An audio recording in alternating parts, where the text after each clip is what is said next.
राजस्थान कांग्रेस के दिग्गज नेता शांति धारीवाल एक बार फिर विवादित बयान देकर चर्चा में आ गए। उन्होंने इस बार विधानसभा में ही अपना आपा खो दिया और सदन में बैठे सभापति के लिए सड़क छाप भाषा का इस्तेमाल करने लगे। और ये विवाद तब हुआ जब कांग्रेस विधायक शांति धारीवाल प्रश्नकाल के दौरान अपनी बात रख रहे थे। इसी दौरान सभापति संदीप शर्मा ने उन्हें समय का हवाला देकर बात खत्म करने को कहा। 65 लोग हो रहे बोलने वाले मानी। बस इतनी सी बात से ही शांति धारीवाल भड़क गए। भाषण खत्म करने के लिए सभापति संदीप शर्मा का कहना उन्हें इतना नागवार गुजरा कि उन्होंने सभापति के लिए सड़क छाप भाषा का इस्तेमाल कर दिया और कोटा में ही उन्हें देख लेने की धमकी दे डाली। तो कितना ही बोलने वाले हो तो देर तक चला लेना, लेकिन 5 मिनट दे दो। आप बोलिए 30 मिनट से अधिक बोलिए हो। इतना ही नहीं, नगर पालिका और प्राधिकरणों के अधिकारियों का जिक्र करते हुए भी शांति धारीवाल ने गाली दी और अपशब्द कहे। शांति धारीवाल ने ये बयान जानबूझकर दिया या बातचीत के फ्लो में वो इस तरह की बात बोल गए और गरिमा भूल गए, ये तो बहस का विषय है, लेकिन उनकी ये भाषा बीजेपी को अच्छी नहीं लगी। और जैसे ही उनका ये बयान सामने आया, बीजेपी नेताओं ने कांग्रेस को घेर लिया। बीजेपी नेता शांति धारीवाल पर माफी मांगने का दबाव बनाने लगे। जनता पार्टी का पूरा विधायक दल, पूरी पार्टी इसकी भर्त्सना करती, कड़ी निंदा करती है कि ऐसे व्यक्ति के खिलाफ में निश्चित ही कांग्रेस पार्टी कार्रवाई करे। हालांकि कांग्रेस विधायक रफीक खान शांति धारीवाल का बचाव करते नजर आए। मीडिया से बातचीत करते हुए रफीक खान ने कहा कि शांति धारीवाल ने कोई आपत्तिजनक टिप्पणी नहीं की कि कोई अपशब्द जैसी कोई भी बात नहीं हुई। मैं वहीं पे मौजूद था सदन। कांग्रेस विधायक शांति धारीवाल ने सदन में भाषा की मर्यादा लांघी, लेकिन उनका यह बयान सोशल मीडिया पर अब तेजी से वायरल हो रहा है। यूपी में लोकसभा चुनाव में बीजेपी के खराब प्रदर्शन के बाद मुख्यमंत्री बदलने की खबरों पर फिलहाल विराम लग गया। सूत्रों के मुताबिक पार्टी आलाकमान ने साफ कर दिया कि यूपी में नेतृत्व परिवर्तन नहीं होगा, यानी योगी आदित्यनाथ यूपी के मुख्यमंत्री बने रहेंगे। सूत्रों के मुताबिक यूपी में मुख्यमंत्री को लेकर कोई बदलाव नहीं होने वाला। इसके लिए संकेत प्रदेश बीजेपी अध्यक्ष भूपेंद्र चौधरी ने एक दिन पहले ही दे दिया था।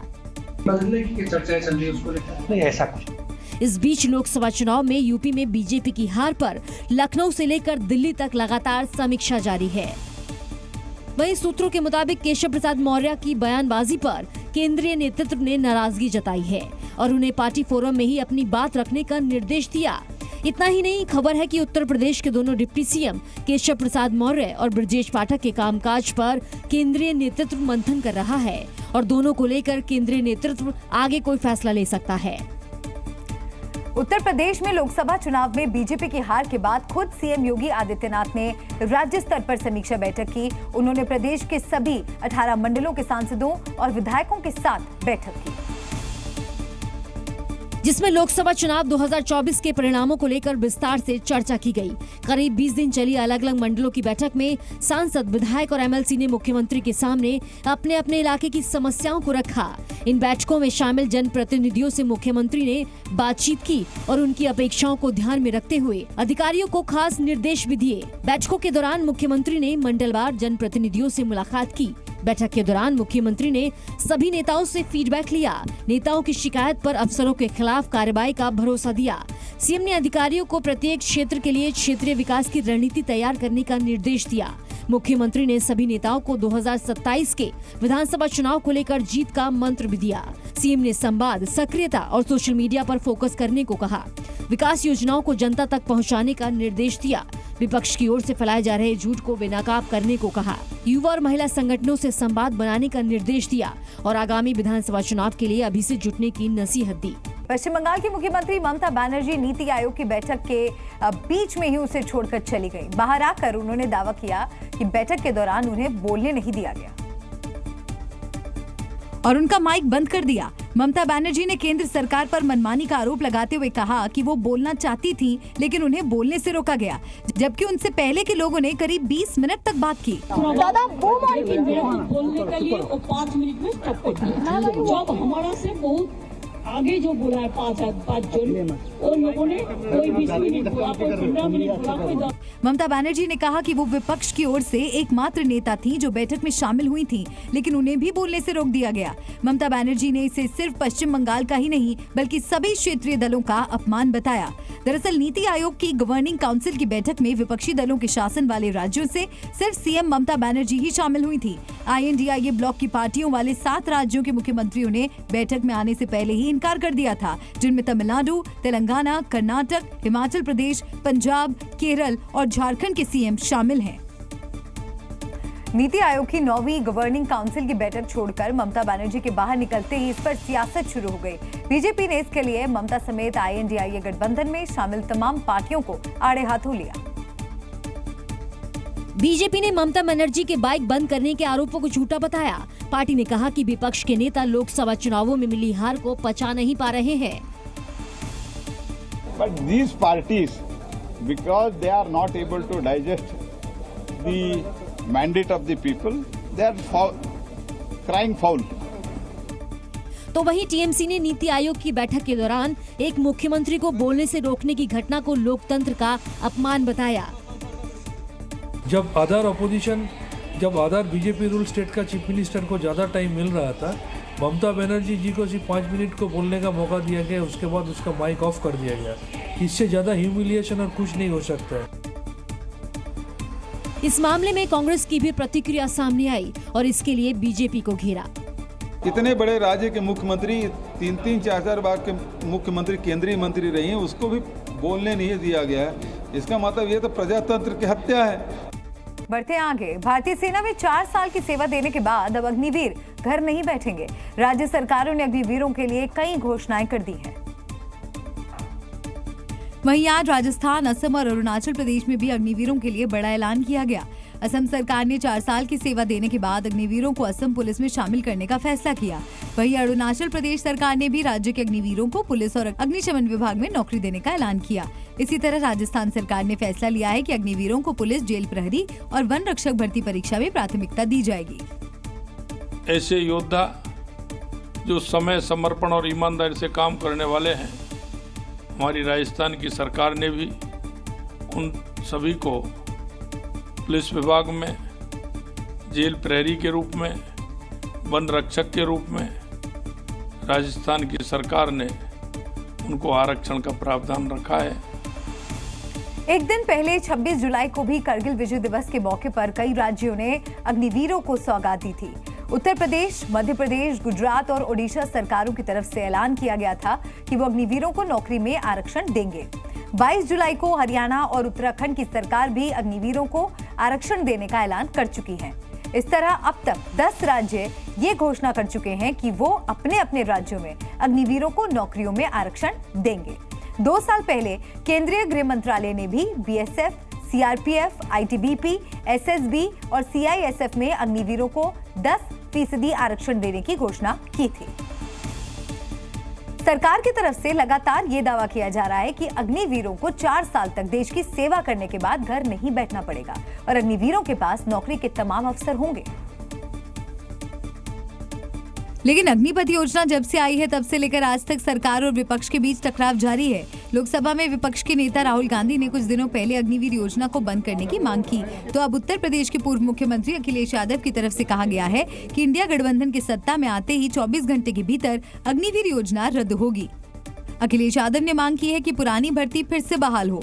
वहीं विपक्ष के इन बयानों पर बीजेपी ने जवाब दिया। असम की सीएम हेमंता बिस्वा शर्मा ने कहा कि भारत ये सुनिश्चित करेगा कि अग्निपथ योजना पर झूठ फैलाकर भारतीय सेना को कमजोर करने के विपक्ष के मिशन को हराया जाए। विपक्ष लगातार आरोप लगा रहा है कि अग्निवीर योजना से सेना कमजोर होगी, जबकि सरकार की तरफ से दावा किया जाता रहा है कि सेना को जवान बनाए रखने के लिए अग्निवीर योजना लाई गई है।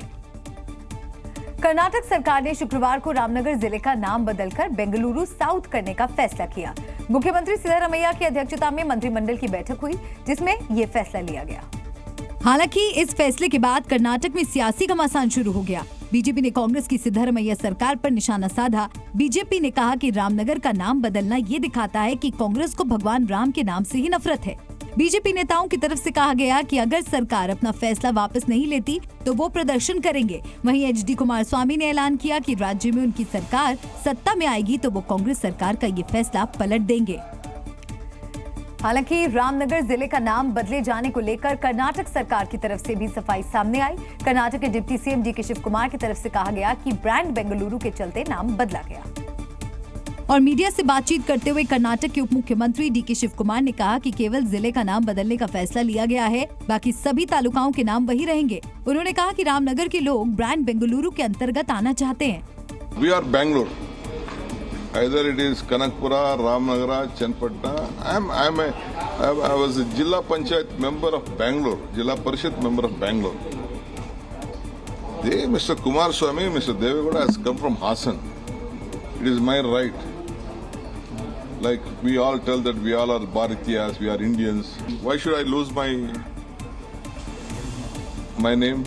चूंकि कर्नाटक में कांग्रेस की सरकार है, इसलिए जैसे ही रामनगर जिले का नाम बदला गया, इस मामले पर साधु संतों की तरफ से भी प्रतिक्रिया सामने आने लगी। अयोध्या के राम मंदिर के मुख्य पुजारी आचार्य सत्येंद्र दास ने भी कर्नाटक सरकार के फैसले पर आपत्ति जताई और कांग्रेस पार्टी को राम विरोधी बता दिया।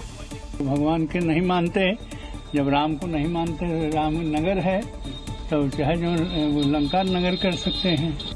उधर जेडीएस ने भी इसका विरोध करते हुए कहा कि रामनगर में रियल एस्टेट को बढ़ाने की मंशा से नाम बदला गया है। इस तरह के कदम से विकास नहीं होगा।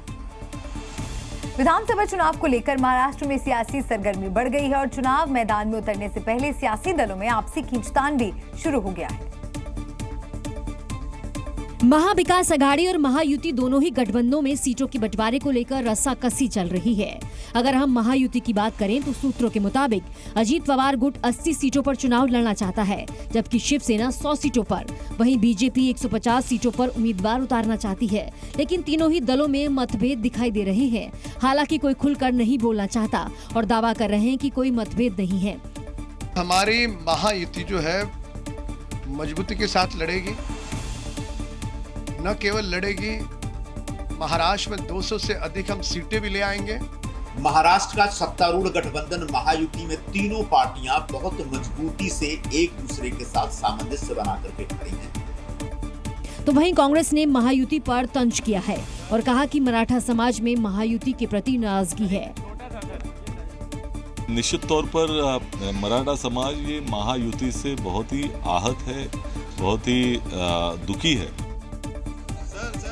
महाराष्ट्र में विधानसभा की कुल 228 सीटें हैं और इसी साल के आखिर में महाराष्ट्र में चुनाव होना है। एनसीपी एससीपी गुट के प्रमुख शरद पवार ने गृह मंत्री अमित शाह पर उनके बयान को लेकर पलटवार किया। हाल ही में अमित शाह ने अपने एक बयान में शरद पवार को राजनीति में भ्रष्टाचार का सरगना करार दिया था, जिस पर पलटवार करते हुए शरद पवार अमित शाह पर जमकर बरसे।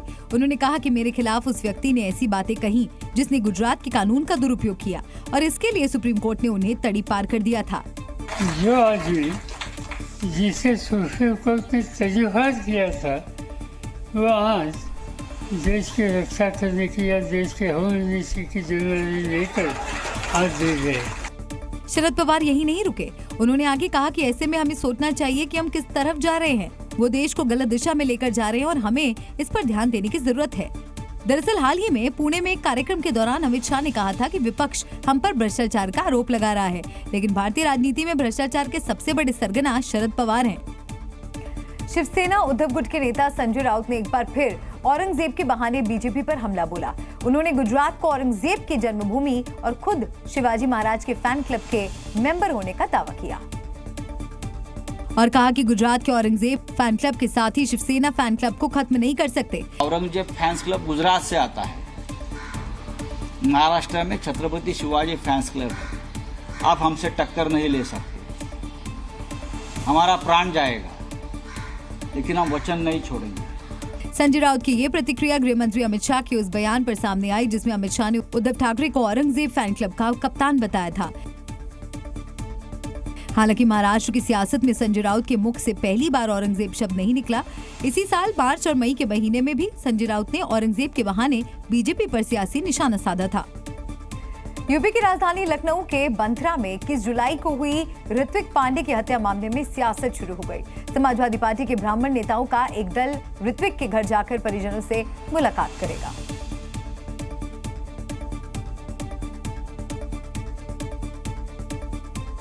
और उन्हें संतावना देगा। समाजवादी पार्टी के प्रतिनिधिमंडल में जिन नेताओं को शामिल किया गया है उनमें प्रदेश के पूर्व कैबिनेट मंत्री अभिषेक मिश्रा, पूजा शुक्ला, संतोष पांडे और कौस्तुभ तिवारी समेत कई नेता शामिल हैं। जी न्यूज से बातचीत के दौरान अभिषेक मिश्रा ने राज्य की कानूनी व्यवस्था पर सवाल उठाया और योगी सरकार पर जमकर हमला बोला। दर्द इस बात का है कि कार्रवाई पुलिस नहीं कर रही है। जिस लेवल की कार्रवाई होनी चाहिए, जिस त्वरितता से होनी चाहिए, जिस स्पीड से होनी चाहिए, कोई कार्रवाई पुलिस ने नहीं की है। पूरी तरीके से सिस्टम का ब्रेकडाउन हो गया है और मुझे लगता है उत्तर प्रदेश में सरकार नाम की चीज बची नहीं। वहीं इस मामले को लेकर बीजेपी नेता राजेश्वर सिंह ने समाजवादी पार्टी के अध्यक्ष अखिलेश यादव पर पलटवार किया। उन्होंने सोशल मीडिया प्लेटफॉर्म पर एक पोस्ट शेयर करते हुए अखिलेश यादव को इस दुखद घटना पर राजनीति बंद करने की नसीहत दी। 21 जुलाई को बिजली विवाद में ऋत्विक पांडे की हत्या कर दी गई थी, जिसके बाद आरोपियों की गिरफ्तारी को लेकर ब्राह्मण समाज के लोगों ने जोरदार प्रदर्शन किया था। और देश भर में सब्जियों के दाम इन दिनों आसमान छू रहे हैं, लेकिन ओडिशा में आम आदमी की मुसीबत और ज्यादा बढ़ गई। ओडिशा में आलू की भारी किल्लत है और ओडिशा में आलू का स्टॉक केवल 7 से 8 दिनों का ही बचा है। प्रदेश में आलू की कमी होने की वजह से ओडिशा में आलू की कीमत 50 से 60 रुपए प्रति किलो तक पहुंच गई है, जबकि औसत मूल्य 3,457 रुपए प्रति क्विंटल है। आलू के दाम बढ़ने की वजह से दूसरी सब्जियों के दामों पर भी असर पड़ा है और दूसरी सब्जियां भी महंगी हो गई हैं। ओडिशा में आलू की कमी होने पर अब राजनीति भी शुरू हो गई। सत्ताधारी पार्टी बीजेपी ने पश्चिम बंगाल सरकार पर आलू की सप्लाई रोकने का आरोप लगाया। वहीं ओडिशा के पूर्व मुख्यमंत्री नवीन पटनायक ने भी सीएम ममता बनर्जी को चिट्ठी लिखकर हस्तक्षेप करने की मांग की है। नवीन पटनायक ने लिखा कि बारिश के कारण ओडिशा में आलू की आपूर्ति कम हो गई है, इस कारण इसकी कीमत बढ़ गई है। मुझे पता चला है कि पश्चिम बंगाल ओडिशा सीमा पर आलू से लदे 50 ट्रक खड़े हैं। ओडिशा और पश्चिम बंगाल के लोगों के बीच मजबूत सांस्कृतिक संबंध है और हम सभी महाप्रभु जगन्नाथ के भक्त हैं और आपसे अनुरोध करता हूँ कि कृपया मामले में हस्तक्षेप करें और ओडिशा को आलू की आपूर्ति सुनिश्चित करें। दरअसल पश्चिम बंगाल में हड़ताल चल रही थी, जिसकी वजह से ओडिशा के जो ट्रक आलू लेने गए थे वो वहीं फंस गए थे और आलू की आपूर्ति न हो पाने की वजह से ओडिशा में आलू की भारी कमी हो गई। हालांकि अब हड़ताल खत्म हो चुकी है, लेकिन पश्चिम बंगाल से ओडिशा में आलू की सप्लाई होने में अभी 48 घंटे का समय लग सकता है और इसी के बाद ओडिशा में आलू के दाम कम होने की उम्मीद है। क्योंकि ओडिशा में बीजेपी की सरकार है और इसलिए पश्चिम बंगाल बीजेपी के नेता भी ममता सरकार पर ओडिशा में आलू की सप्लाई जल्द से जल्द कराने के लिए दबाव डाल रहे हैं। किसी को मतलब वंचित नहीं किया जाए, तो मेरे ख्याल से ये दोनों राज्यों में आपस में दोनों मुख्यमंत्री हमारे मांझी जी और ममता बनर्जी जी, ये दोनों मुख्यमंत्री मिल बांट के अगर वो एक ऐसा समाधान सूत्र निकाले जिसमें दोनों राज्य के ही जो लोग हैं उनके चेहरे पर हंसी आए, ये हम चाहते हैं। ओडिशा सरकार बाजार की मांग पूरी करने के लिए उत्तर प्रदेश से आलू मांग रही है।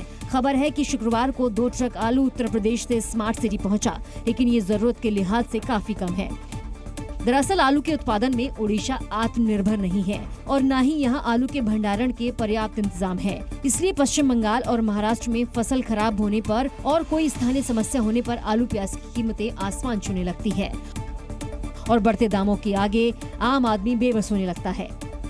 जम्मू कश्मीर में सुरक्षा बलों की आतंकियों के खिलाफ कार्रवाई जारी है। कुपवाड़ा में सुरक्षा बलों ने मुठभेड़ के दौरान एक आतंकी को मार गिराया। मुठभेड़ के दौरान सेना के एक जवान शहीद हो गए हैं और मेजर रैंक के अधिकारी समेत 4 जवान घायल हैं। सुरक्षा बलों को पहले से ही कुपवाड़ा में आतंकियों के छिपे होने की जानकारी मिली थी और यहाँ पिछले कई दिनों से सुरक्षा बलों का एंटी टेरर ऑपरेशन चल रहा था, जिसके बाद सुरक्षा बलों और आतंकियों के बीच ये मुठभेड़ माचिल सेक्टर के कामकारी इलाके में हुई, जहां सेना को आतंकियों के घुसपैठ करने का इनपुट मिला था, जिसके बाद सुरक्षा बलों ने इलाके को घेर कर सर्च ऑपरेशन शुरू किया। इसी दौरान आतंकियों ने उन पर फायरिंग शुरू कर दी और सुरक्षा बलों की जवाबी फायरिंग में एक पाकिस्तानी आतंकी मारा गया। मुठभेड़ में मारा गया आतंकी पाकिस्तानी एक्शन फोर्स का बताया जा रहा है, जिसके पास से चीनी 56 एक असॉल्ट राइफल समेत कई मैगजीन और भारी संख्या में कारतूस बरामद हुए हैं। कुपवाड़ा में ही नहीं पूरे जम्मू कश्मीर में सुरक्षा बल आतंकियों की तलाश में लगातार अभियान चला रहे हैं। इसी बीच डोडा पुलिस ने डेसा के ऊपरी इलाके में घूम रहे 3 आतंकवादियों के स्केच जारी किए हैं और आतंकियों की जानकारी देने वालों को 5 लाख रुपए के इनाम की घोषणा की है। वहीं कुपवाड़ा में सुरक्षा बलों के साथ हुई मुठभेड़ के पीछे एक बार फिर पाकिस्तान की साजिश का पर्दाफाश हुआ है। कुपवाड़ा में मारे गए आतंकी के तार सीधे पाकिस्तान से जुड़ रहे हैं, क्योंकि कुपवाड़ा में सुरक्षा बलों के हाथ जो आतंकी मारा गया है वो पाकिस्तान की बॉर्डर एक्शन टीम यानी बैट का बताया जा रहा है। बैट कहने को तो पाकिस्तान की स्पेशल फोर्स के कुछ सैनिकों का ग्रुप है, लेकिन इस ग्रुप में आतंकियों को भी शामिल किया जाता है। ये वो आतंकी होते हैं जिन्हें हमला करने वाले इलाकों की जानकारी होती है। बैट टीम के आतंकी एलओसी पर 1 से 3 किलोमीटर तक हमलों को अंजाम देते हैं। बैट की टीमें आतंकियों को सीमा पार से हथियार भी मुहैया करवाती है। खुफिया जानकारी के मुताबिक अभी पुंछ, राजौरी, मेंढर, कृष्णा घाटी और भिंबर गली के नजदीक बैट की टीम मौजूद है, जो जंगलों के रास्ते आतंकियों को कश्मीर में एंट्री करवाने की लगातार कोशिशें कर रही है। बैट के साथ एसएसजी कमांडो और पाकिस्तानी सेना भी आतंकियों को कश्मीर भेजने की साजिश रच रही है। बढ़ते आगे और अब बात उत्तराखंड की। उत्तराखंड में भारी बारिश और बाढ़ के बाद लोगों की मुसीबतें कम होने का नाम नहीं ले रही हैं। लगातार हो रही बारिश से राज्य के कई जिलों में सैलाब आ गया, जिसके बाद तबाही का मंजर दिखाई दिया। और आसमानी आफत के बाद तबाही की सबसे भयावह तस्वीर टिहरी जिले से सामने आई, जहां बूढ़ा केदार इलाके में कई दुकानें पानी की तेज लहरों में बह गई। यहाँ पानी का इतना तेज बहाव था कि नदी के किनारे बनी इन दुकानों को ताश के पत्तों की तरह बिखरने में महज 4 सेकंड लगे। गनीमत की बात ये रही कि जिस वक्त ये दुकानें सैलाब में समा रही थी, उनमें कोई मौजूद नहीं था। टिहरी में भारी बारिश के बाद आई नदियों के उफान पर आने से बाढ़ आ गई, जिसकी वजह से तोली तिनगढ़ इलाके में भारी तबाही हुई। यहाँ कई घर और गौशाला सैलाब में बह गईं। बूढ़ा केदार में आई इस सैलाब के बाद लैंडस्लाइड भी हुआ, जिसके मलबे में दबकर एक महिला की मौत हो गई। लैंडस्लाइड के बाद एसडीआरएफ की टीम बूढ़ा केदार पहुंची और मलबा हटाने का काम शुरू किया। उत्तराखंड में बाढ़ और भारी बारिश ने अपना रौद्र रूप दिखाया। राज्य में कई नदियों के उफान पर आने की वजह से कटान शुरू हो गया और जगह जगह से लैंडस्लाइड की तस्वीरें सामने आई और पहाड़ से बड़े बड़े पत्थर गिरकर सड़कों पर गिरने लगे। रोंगटे खड़े कर देने वाला ये वीडियो केदारनाथ यात्रा मार्ग का है, जहां सोनप्रयाग के पास लैंडस्लाइड हुआ और पहाड़ से केदारनाथ यात्रा मार्ग पर पत्थरों की बारिश होने लगी। चंद सेकंड के इस मंजर ने वहां मौजूद लोगों में दहशत भर दी। गनीमत ये रही कि लैंडस्लाइड की आशंका को देखते हुए पहले ही केदारनाथ मार्ग पर यात्रा को रोक दिया गया था, जिसकी वजह से बड़ा हादसा नहीं हुआ और रेस्क्यू टीम ने कुछ ही घंटों में सड़क से मलबा हटाकर यात्रा को फिर से शुरू कराया। वहीं उत्तरकाशी में भारी बारिश के बाद भागीरथी नदी ने अपना रौद्र रूप दिखाया और गंगोत्री धाम में सैलाब आ गया, जिसके बाद गंगोत्री धाम में स्नान घाट जलमग्न हो गए। भागीरथी नदी का पानी धाम के अंदर घुस गया। इस दौरान गंगोत्री मंदिर समिति और प्रशासन के लोग जनता से सुरक्षित रहने और नदी के किनारे न जाने की अपील करते दिखाई दिए। और अब बात गुजरात की करते हैं। गुजरात के भी कई इलाके बाढ़ और बारिश से बेहाल हैं। यहाँ कई दिनों से हो रही लगातार बारिश के बाद जिलों में बाढ़ जैसे हालात पैदा हो गए और हर जगह पानी ही पानी नजर आया। और 3 दिनों से लगातार हो रही बारिश की वजह से जूनागढ़, सूरत, वडोदरा, भरूच और नवसारी जिलों के कई इलाके लबालब दिखाई दिए। गुजरात के नवसारी शहर का ऐसा कोई हिस्सा नजर नहीं आया जहां पानी का कब्जा ना हो। आसमान से ली गई तस्वीरों में नवसारी का कोना कोना पानी में डूबा नजर आया। नवसारी में हुई भारी बारिश के बाद कई नदी खतरे के निशान को पार कर गई और नदियों का पानी शहर के पुल तक पहुंच गया। तेज बारिश के बाद नवसारी के निचले इलाकों में बाढ़ जैसे हालात बन गए। बाढ़ का पानी घरों में घुस गया। भारी बारिश से सड़कें पूरी तरह जलमग्न दिखी। हर ओर पानी का पहरा दिखा। यहाँ सड़कों पर कई फीट तक पानी भर गया। बारिश का पानी दुकानों और मकानों में घुस गया। जहाँ तक नजर जा रही है वहाँ तक सिर्फ पानी ही पानी नजर आ रहा है। बाढ़ और बारिश की मार झेल रहे गुजरात को अभी कई दिनों तक राहत नहीं मिलने वाली, क्योंकि मौसम विभाग ने अगले 5 दिनों के लिए 6 जिलों में रेड अलर्ट जारी किया है। साथ ही गुजरात के 20 जिलों के लिए ऑरेंज और येलो अलर्ट जारी करते हुए लोगों से सावधानी बरतने की अपील की गई है। उत्तर प्रदेश में कांवड़ यात्रा को लेकर योगी सरकार अलर्ट मोड पर है। यात्रा की सुरक्षा को लेकर कांवड़ मार्गों पर एटीएस कमांडो तैनात किए गए। पश्चिमी यूपी के मुजफ्फरनगर जिले से निकलने वाली कांवड़ यात्रा पर पुलिस प्रशासन भी पैनी नजर बनाए हुए है। मुजफ्फरनगर में कांवड़ रूट पर आतंकी हमले का आदेश है और इसी वजह से मुजफ्फरनगर में एटीएस कमांडो की तैनाती की गई है। मुजफ्फरनगर के शिव चौक के आसपास की सुरक्षा के लिए एटीएस यूनिट को तैनात किया गया है। शिव चौक जो हमारा मेन फोकल पॉइंट है, जहां से दिल्ली, हरियाणा, राजस्थान, पश्चिमी उत्तर प्रदेश और आदि जगहों से आने वाले सारे कांवड़िया इस पवित्र स्थल पर इसकी परिक्रमा करके जाते हैं। इस एरिया को हमने एटीएस की कमांडो टीम को हैंडओवर किया है। आधुनिक हथियारों और बुलेट प्रूफ गाड़ी में तैनात ये जवान पूरी मुस्तैदी से रक्षा करेंगे। इसके अलावा हाईवे और कई अन्य सड़कों पर भी इन कमांडो की तैनाती की गई है। इन एटीएस कमांडो में महिला टीम भी शामिल है, जो पूरे इलाके को कवर करके फुल प्रूफ सिक्योरिटी देंगे, जिससे किसी भी तरह के आतंकी हमले से निपटा जा सके। इसके अलावा स्पेशलिस्ट फोर्स जो एटीएस की सपोर्ट कमांड टीम है, वो भी तैनात की गई है।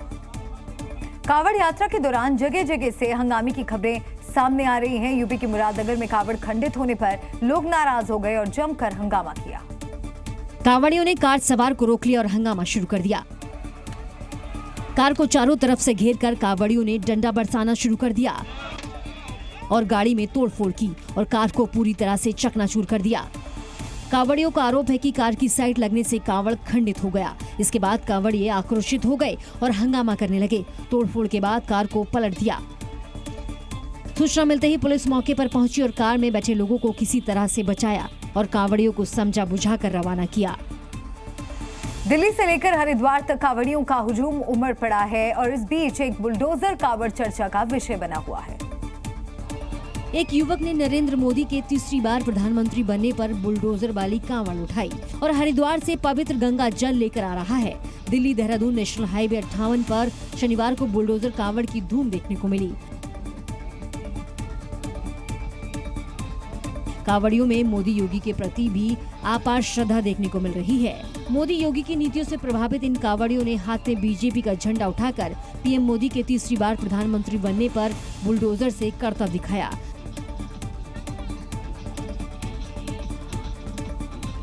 दरअसल मेरठ के सकोती गांव के सुनील नाम के एक कांवड़िये ने नरेंद्र मोदी के तीसरी बार प्रधानमंत्री बनने की प्रार्थना भगवान शिव शंकर से की थी।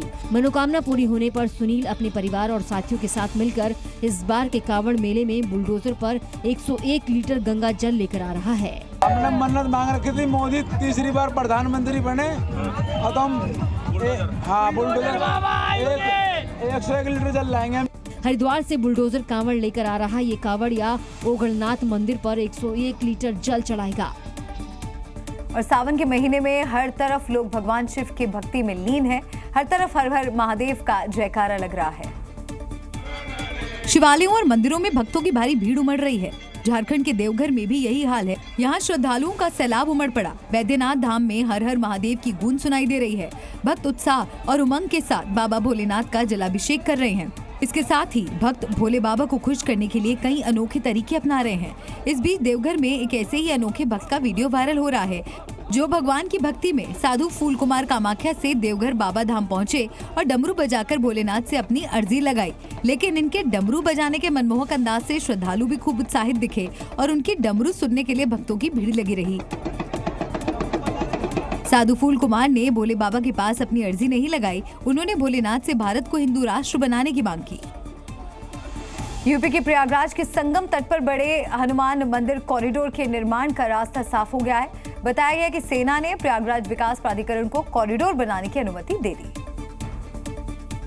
जिसके बाद जल्द ही कॉरिडोर बनाने का काम शुरू हो जाएगा। जानकारी के मुताबिक इसी महीने की 30 तारीख को पूजा के बाद कॉरिडोर बनाने का काम शुरू किया जाएगा। महंत बलबीर गिरी निर्माण कार्य शुरू होने से पहले पूजा करेंगे। लेटे हनुमान मंदिर कॉरिडोर बनाने में करीब 39 करोड़ रुपए की लागत आएगी। इस कॉरिडोर में 10 प्रवेश द्वार और निकास द्वार होंगे। इसके साथ ही यहाँ बड़े इलाके में ग्रीनरी विकसित की जाएगी। यहाँ टॉयलेट और सेल्फी पॉइंट भी बनाया जाएगा। बड़े हनुमान मंदिर कॉरिडोर बनने से प्रयागराज आने वाले श्रद्धालु सभी मंदिरों में आराम से दर्शन कर सकेंगे। इसके लिए उन्हें ज्यादा भटकना नहीं पड़ेगा। इस हनुमान कॉरिडोर में करीब 40 दुकानें शामिल की जाएंगी, जहां पूजा सामग्री और प्रसाद वितरण के लिए सामान मिलेगा। ये दुकानें हनुमान कॉरिडोर के बाउंड्री पर होंगी। जानकारी के मुताबिक अगले साल लगने वाले महाकुंभ से पहले कॉरिडोर निर्माण का कार्य पूरा करने का लक्ष्य है।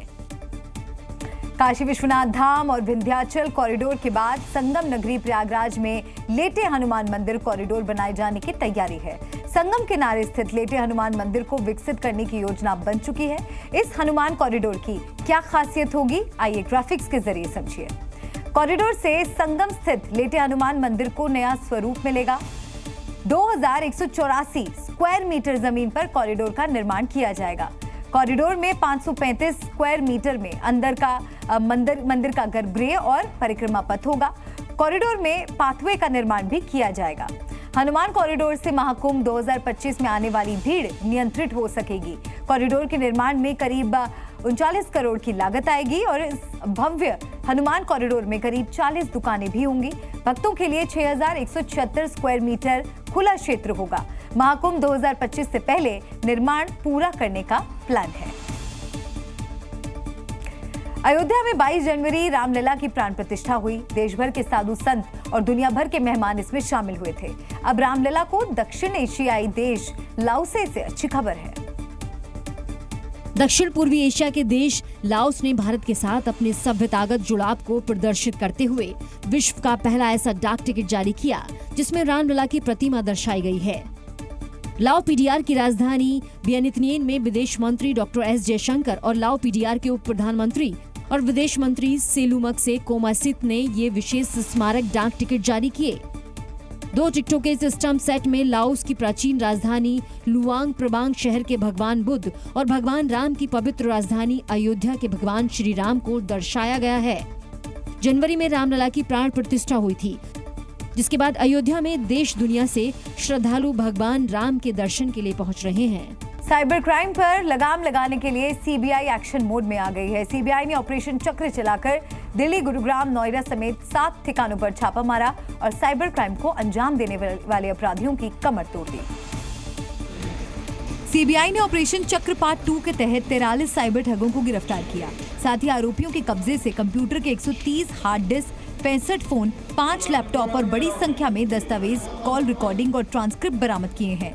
जानकारी के मुताबिक आरोपी गुरुग्राम के डीएलएफ में कॉल सेंटर चलाकर विदेशी नागरिकों को ठग रहे थे। लोगों को ठगने के लिए आरोपी सीधे साधे लोगों को अपनी मीठी मीठी बातों में फंसाते थे और फिर एक पॉपअप भेजकर संदिग्ध सॉफ्टवेयर डाउनलोड करने को कहते थे और जैसे ही कोई शख्स ये सॉफ्टवेयर डाउनलोड करता था उसके बाद उनका सिस्टम रिस्टोर करने के नाम पर पैसे ट्रांसफर कराते थे। जांच में सामने आया है कि चाइनीज कंपनी ठगी का ये गोरख धंधा चला रही थी और साइबर क्राइम से कमाए जाने वाले रुपयों को हांगकांग भेजा जाता था। वहीं सीबीआई ने 43 आरोपियों को एक दिन की न्यायिक हिरासत के बाद आज दिल्ली की राउज एवेन्यू कोर्ट में पेश किया। कोर्ट में सीबीआई ने 43 आरोपियों में से 3 आरोपियों की 7 दिनों के लिए सीबीआई कस्टडी की मांग की। इसके साथ ही सीबीआई ने 40 आरोपियों को न्यायिक हिरासत में भेजे जाने की कोर्ट से मांग की। सीबीआई की ओर से कोर्ट को बताया गया कि ये बहुत गंभीर मामला है जिसका देश विदेश में प्रभाव है। हमें आरोपियों के खिलाफ पुख्ता सबूत मिले हैं लेकिन अभी मास्टरमाइंड का पता नहीं चला है। हमने 3 लोगों की पहचान की है जिनसे पूछताछ के जरिए इस पूरे अपराध की साजिश की तह तक पहुंचा जा सकता है। इस मामले में और बरामदगी भी की जा सकती है। सीबीआई ने बताया कि हमारे पास विदेशी नागरिकों से बातचीत की रिकॉर्डिंग मौजूद है। इस बातचीत में इनके अपराध के अंजाम के तरीके के बारे में बात की गई है। $15 मिलियन के लेन देन का हमें शक है। इस बारे में तहकीकात के लिए कस्टडी जरूरी है। वहीं आरोपियों के वकील ने भी सीबीआई में दलीलें पेश की और गिरफ्तारी को अवैध और गैरकानूनी बताया। मुंबई के वर्ली इलाके में सोशल एक्टिविस्ट गुरु सिद्धप्पा वाघमारे की हत्या मामले में पुलिस ने 3 आरोपियों को गिरफ्तार किया है। गुरु सिद्धप्पा वाघमारे ने अपने शरीर पर कई लोगों के नाम के टैटू बनवाए थे और इन्हीं के जरिए पुलिस हथियारों तक पहुंची। दरअसल गुरु सिद्धप्पा वाघमारे की बुधवार को वर्ली के एक स्पा सेंटर में हत्या कर दी गई थी। वाघमारे सोशल एक्टिविस्ट थे और मुंबई में चल रहे अवैध कारोबार को लेकर पुलिस से शिकायत करते थे।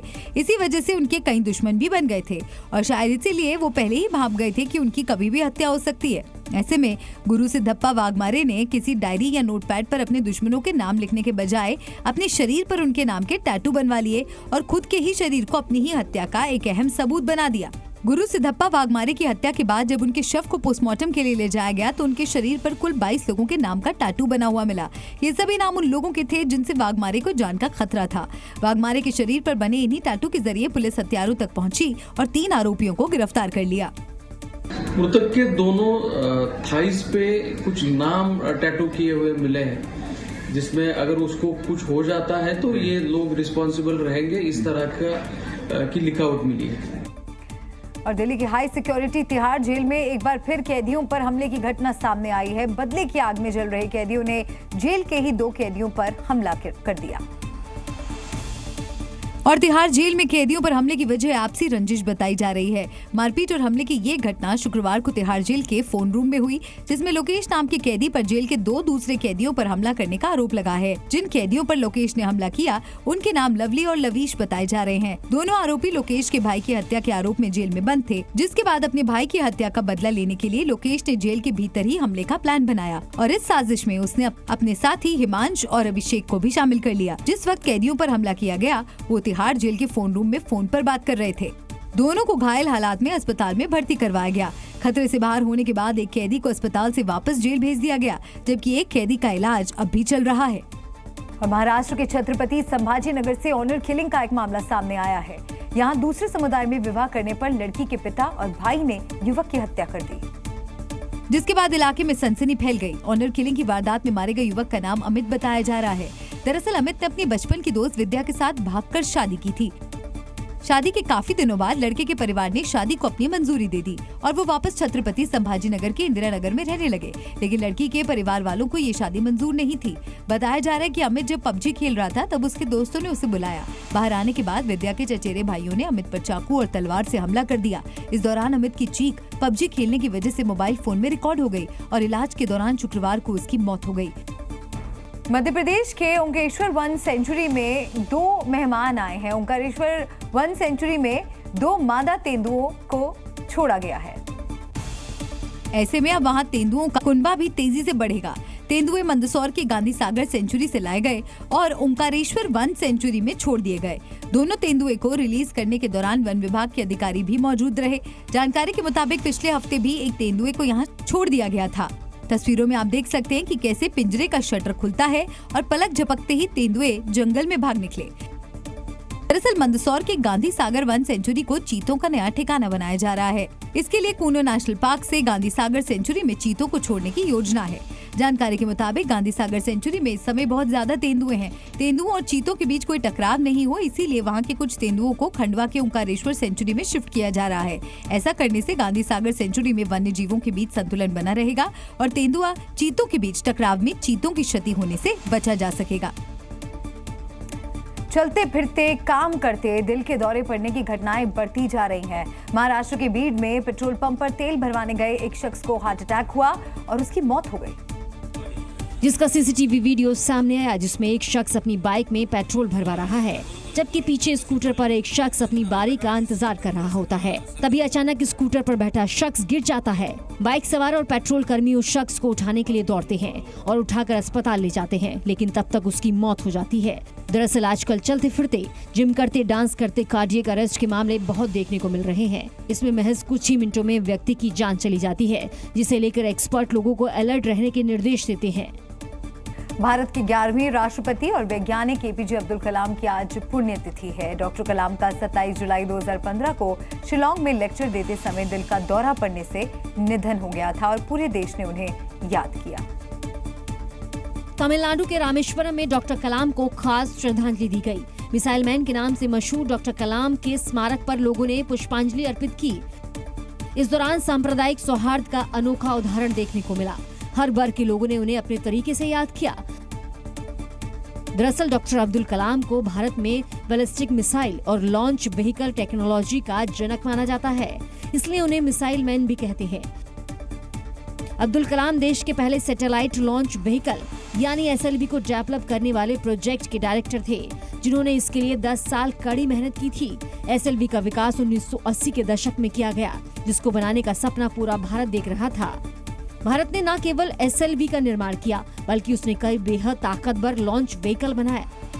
यमन में फिलिस्तीनी लोगों के पक्ष में बड़े पैमाने पर प्रदर्शन हुआ। हजारों की संख्या में लोग उमड़े और फिलिस्तीन के पक्ष में नारेबाजी की। यहाँ कुछ लोगों के हाथों में हथियार भी दिखाई दिए।